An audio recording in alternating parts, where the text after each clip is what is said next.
You're about to hear a calm story from history. Just relax and listen. This is the Napoleonic Wars, told slowly to help you rest. Long before Napoleon Bonaparte rose to power, Europe was a continent of many quiet stories. Countries and kingdoms stretched across the land, each with their own traditions, their own people, their own ways of life. The air was often filled with the soft sounds of daily life. Farmers tending fields, children playing beside rivers, the slow footsteps of travelers on dusty roads. In this gentle landscape, great changes were beginning to stir. Ideas of freedom, equality, and new ways of thinking spread quietly, like seeds in the wind. The French Revolution, a time of deep change and turmoil, had shaken the world. It whispered of a new future, where kings would no longer hold all the power, and ordinary people might have a voice. Napoleon was born into this changing world. On the island of Corsica, a place of rugged hills and gentle seas, his childhood was marked by the soft light of Mediterranean mornings and the slow rhythms of island life. As a young boy, he was quiet and thoughtful, often watching the waves roll onto the shore, wondering about the vast world beyond. His mind was sharp, curious, and always seeking knowledge. He dreamed of adventure, of making a mark on the world. Slowly, as he grew, the winds of history began to carry him toward great things. Europe was restless. The old order was shifting beneath quiet feet. Kings and emperors watched nervously, while the people hoped for peace and stability.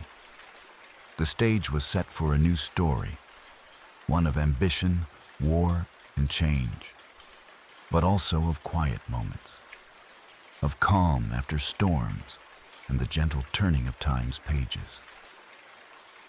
As Europe moved forward, the young Napoleon Bonaparte began to step onto the stage of history. His mind was sharp and full of ideas, shaped by his early years spent studying at military schools far from his island home. The world around him was changing fast, and he saw an opportunity to shape it. In quiet moments, he would reflect on the great leaders before him, wondering how he might leave his own mark. The French Revolution had turned society upside down, and new ideas of liberty, equality, and fraternity were whispered in the streets and halls. Napoleon was not just a soldier, but a thinker, imagining how to bring order to chaos, peace to conflict.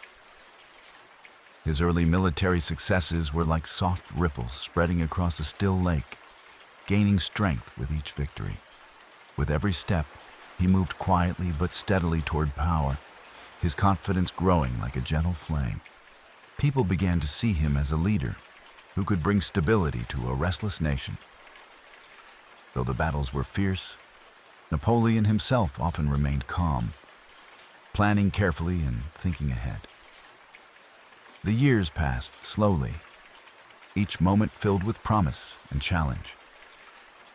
The quiet determination in his eyes reflected a mind always at work, building a future where he would become more than just a soldier, a ruler, a symbol, a force shaping the fate of Europe. Napoleon's rise soon led him to command the Grande Armée, a large and disciplined force. The soldiers were tired but brave, marching through quiet forests, over soft fields, and beneath wide skies. The campaigns took them across many lands, Italy, Egypt, and beyond, where each day was filled with slow preparation and steady movement. Battles were loud and fast, but the moments before and after were calm and reflective. Napoleon spent hours studying maps by candlelight, planning each step with care. His army moved like a river, flowing steadily, overcoming obstacles with patience and skill. The victories were many, but so were the quiet moments of waiting. rest, and thought. Soldiers wrote letters home by fading light, dreaming of peace and family. The calm before the storm was a time to breathe and prepare, to feel the weight of history upon their shoulders. Through it all, Napoleon's vision was clear: to bring order and strength to a continent torn by conflict. At the height of his power, Napoleon ruled over a vast empire stretching across Europe. Palaces and cities bustled with quiet activity, diplomats whispered in elegant rooms, and couriers carried messages on soft winds. Though his reach was great, Napoleon often moved with the calm precision of a master chess player. Laws were written to organize society, roads were built to connect distant lands, and schools opened their doors to eager minds. The Napoleonic Code spread slowly but surely, bringing fairness and order where chaos had reigned. Life in the empire was full of both noise and quiet. Markets thrived with soft chatter, and soldiers prepared calmly for distant battles. Napoleon's days were long, filled with meetings and decisions, yet his moments of solitude were treasured. He often walked alone, thinking deeply about the future, the burden of leadership, and the hopes of the people. The empire was a great machine, moving forward steadily, guided by his steady hand. Though the empire was strong, cracks began to appear as Napoleon faced new challenges. The Russian winter was harsh and silent, blanketing the land in snow and stillness. The march through frozen forests was slow and painful, each step heavier than the last. Soldiers struggled quietly against the cold, their breath visible in the frosty air. Napoleon watched as the vast Russian landscape swallowed his army bit by bit, a slow and relentless force. The retreat was filled with hardship, but also moments of kindness and courage in the face of struggle. The tide of war was changing, but still, hope flickered softly.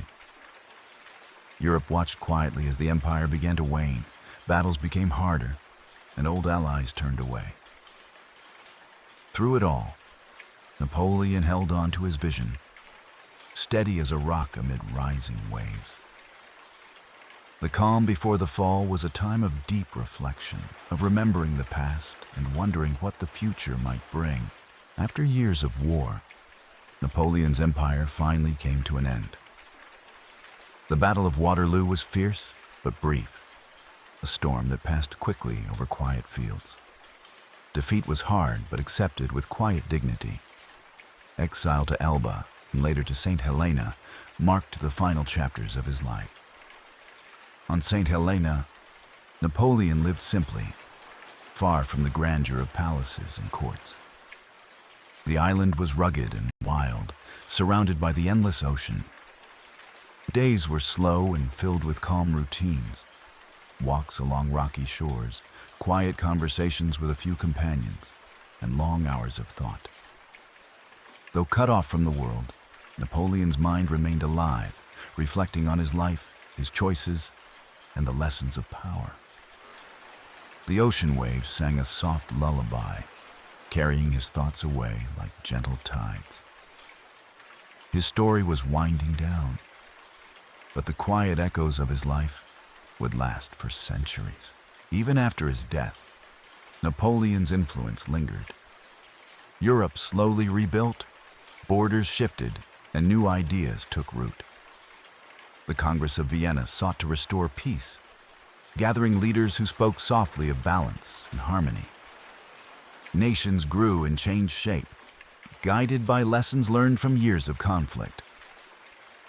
The Napoleonic Code continued to shape laws far beyond France, touching the lives of millions. Education flourished in new schools and universities, planting seeds of knowledge and progress. Though the wars were over, their memory remained in the stories told softly by grandmothers and historians alike. The world moved forward gently, carrying the legacy of a man who had dreamed big, fought hard, and left a quiet mark on history. Napoleon Bonaparte's story is one that stretches far beyond battles and crowns. It is a story that continues softly, through the quiet passage of time, through laws made, lives changed, and memories kept. After his final exile to the island of St. Helena, far away from the noise of the cities he once ruled, Napoleon lived in a simple house surrounded by the endless ocean.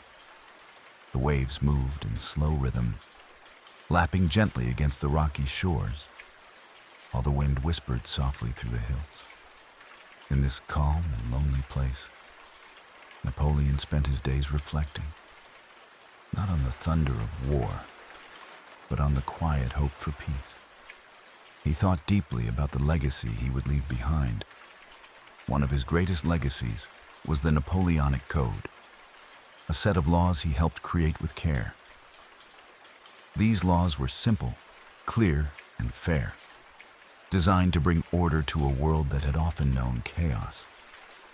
The code declared that all men were equal before the law, that contracts should be honored, and that property should be protected. Though spoken softly in quiet chambers, these words echoed far and wide, shaping not just France, but many countries around the world. Through these laws, Napoleon's influence continued, long after the cannons fell silent and the banners were lowered. He also cared deeply about education. He helped establish schools where children could learn, where young minds could grow gently and imagine new futures full of possibility. This was part of his vision, a peaceful world built on knowledge and justice. After Napoleon's fall, Europe began to change slowly but steadily. In 1815, the Great Congress of Vienna gathered, a meeting of kings, diplomats, and thinkers who met around long tables, talking quietly into the night, balancing power like a delicate scale. They hoped to prevent more wars, to keep the fragile peace alive. Borders were redrawn with care. Countries shifted and changed shape, but the hope for calm remained strong. For many years their work held. The guns fell silent, and the people breathed easier. Napoleon's life was intertwined with many stories beyond the battlefield. There was Josephine, his first wife, a woman of grace and quiet strength, who stood by him in times of hope and hardship. Their story was one of love and loss, filled with gentle moments amid the grand sweep of history. There were the soldiers, too, brave men who marched across vast lands, through deserts and snow, who endured hardship quietly, far from home. Many are forgotten by history's loud voices, but their footsteps remain in the soil, soft echoes of courage and endurance. Napoleon's exile on St. Helena was a life of solitude. He watched the changing seasons with quiet eyes, the blooming flowers of spring, the warm, golden light of summer, the falling leaves of autumn, and the cold, silent snow of winter. Each day passed slowly, marked by the steady rhythm of waves and wind. In these quiet moments, he reflected on the nature of power and ambition. He understood the cost of great dreams, how ambition could build vast empires, but also how it could crumble beneath the weight of time. History remembers leaders in many ways, sometimes with praise, sometimes with regret. But stories live on, telling of the rise and fall of men and the slow turning of the world. Napoleon's story is a reminder that power is fleeting, but the lessons we learn endure. That empires rise and fall like tides, but kindness, fairness, and knowledge remain. As the sun sets softly behind the hills of St. Helena, and the stars begin to twinkle gently in the night sky, let these thoughts settle in your mind, softly, slowly, like the quiet rhythm of the ocean. Breathe in deeply, and breathe out calmly. Feel the gentle calm of history's embrace, and drift peacefully into sleep.